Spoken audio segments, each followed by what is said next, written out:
Hello students, today our topic is one of the complication of ASOM and CSOM and infection and inflammation of the mastoid air cells, mastoiditis.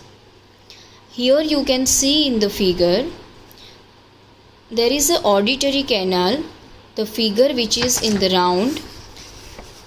Below the auditory canal there is an infection is in the mastoid bone which leads to swollen area behind the ear, behind the pinna, and ear turned forward.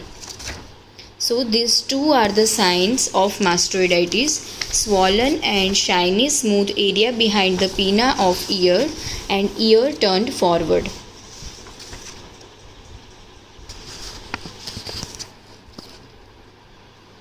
Here is the structure of mastoid bone.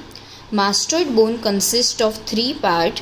First is adductus to antrum. Here you can see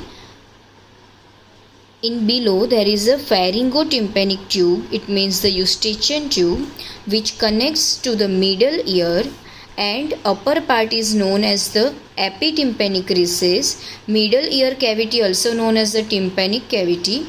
Now further there is a adductus to mastoid antrum. This is the first part of mastoid bone. Second is mastoid antrum and third is mastoid air cells. Mastoid air cells are variable in number, size and distribution. These cells communicate with the mastoid antrum. You can take the note of this. There is a three type of mastoid processes. First is a cellular, second is diploic, and third is the sclerotic. We will see what happens in these processes in detail. Here, if there is much infection occur in the cellular process, 80% of infection occur in the cellular process, and diploic and sclerotic infection occur when there is a chronic mastoiditis or large number of infection occur in the mastoid bone. So this is all about the structure of mastoid bone. Now we will see very important part, types of the mastoiditis. There are two main types, acute and chronic. Acute mastoiditis is result from acute suppurative otitis media, as well chronic mastoiditis is resulting from CSOM or the chronic suppurative otitis media.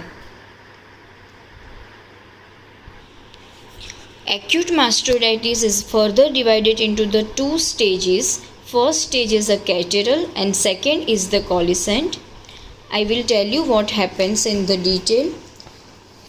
Acute mastoiditis develop as a result from acute suppurative otitis media, and it occurs in the cellular mastoid air cells.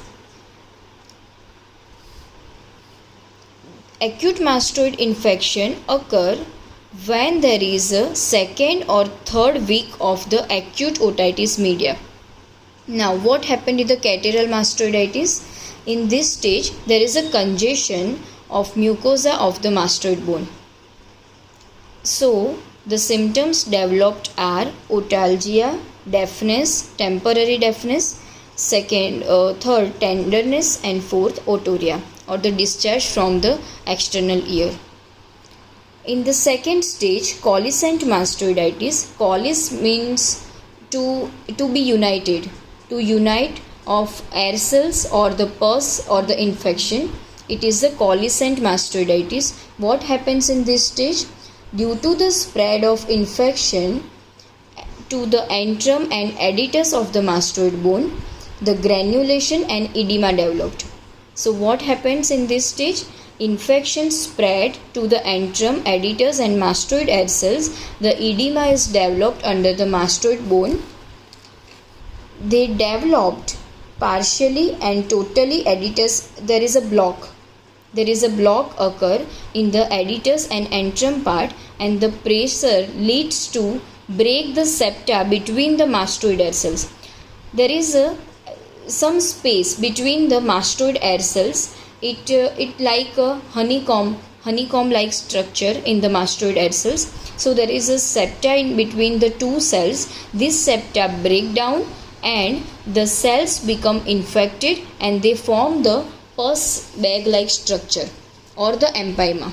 So it is known as the coalescent mastoiditis. I hope you can clearly see in this picture. First, the infection develop from this area. This is the eustachian tube, this is the tympanic cavity. Infection spread into this area is the catarrhal mastoiditis. Now this pus or the infected cells become granulated and granulation spread into the mastoid hair cells and they broke down the septa between the cells and produce this pus like structure. This is known as empyema. So these are the two stages of acute mastoiditis. Now what happens in the chronic mastoiditis? Chronic mastoiditis follows the chronic suppurative otitis media, and there is this is the picture of chronic mastoiditis. What happens in this? The cholesteatoma is produced in the mastoid bone behind the middle ear cavity. What is the cholesteatoma? It is the granulation and the sac or the cyst like structure filled with the accumulated with the infected bacteria and viruses or the pus cells. These happen usually in the acellular mastoid. Acute mastoiditis may be superimposed on the chronic mastoiditis. Now, the chronic mastoiditis is result after the acute mastoiditis, and it is dangerous because it develops the cholesteatoma in the mastoid hair cells. So this is the simple explanation of acute and chronic mastoiditis. In chronic type, there will be ongoing middle ear infection and persistent drainage from the ear. Now we will see the causes.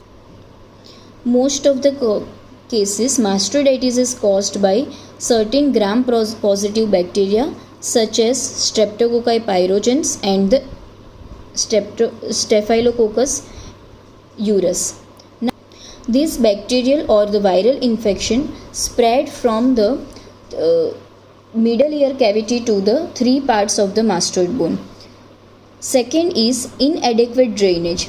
If the exudate is not draining well, infection may spread to the mastoid bone, as I told you earlier. Now, lower immunity or the lowered resistance of the patient because of such a disease such as exanthemata or the dehydration, it leads to the mastoiditis or any kind of infection in the body. Last is the diabetes may also responsible, or the any systemic illness such as hypertension, diabetes also lead this kind of infection. Here, if there is any kind of ear infection, it leads to the mastoiditis because this inner ear or the middle ear part is very well connected to the mastoid bone. So these are the simple causes. First is ear infection. Second is the bacterial infection, any kind of such as Streptococci and Staphylococcus aureus. Third is the lower resistance of the patient. Fourth is the systemic illness. These are the causes of mastoiditis. Now we will see the symptoms.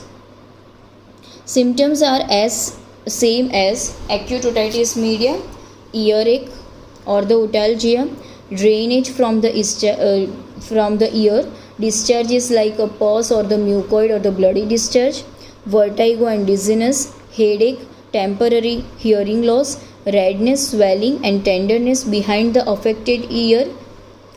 As I mentioned earlier in the first figure, there is a smooth shiny skin behind the ear, pinna of the ear, and ear turned forward.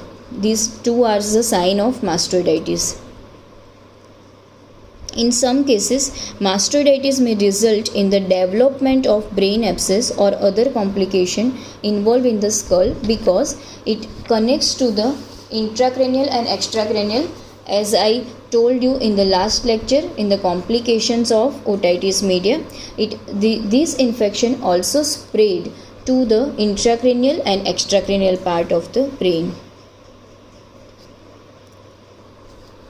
To investigate this condition, first of all, we have to look for WBC, CT scan of the ear and head, MRI scan and X-ray to confirm the diagnosis, and it is best diagnosed clinically with the help of detailed history and physical evaluate the extent of disease.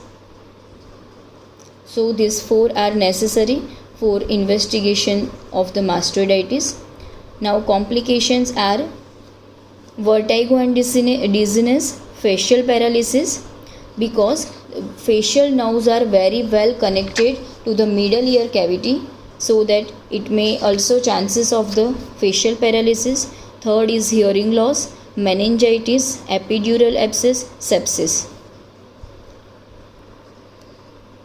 Mastoiditis is potentially life-threatening condition, and it is treated with the broad spectrum of antibiotics, usually with the hospitalization and minimum 7 to 10 days of antibiotic course.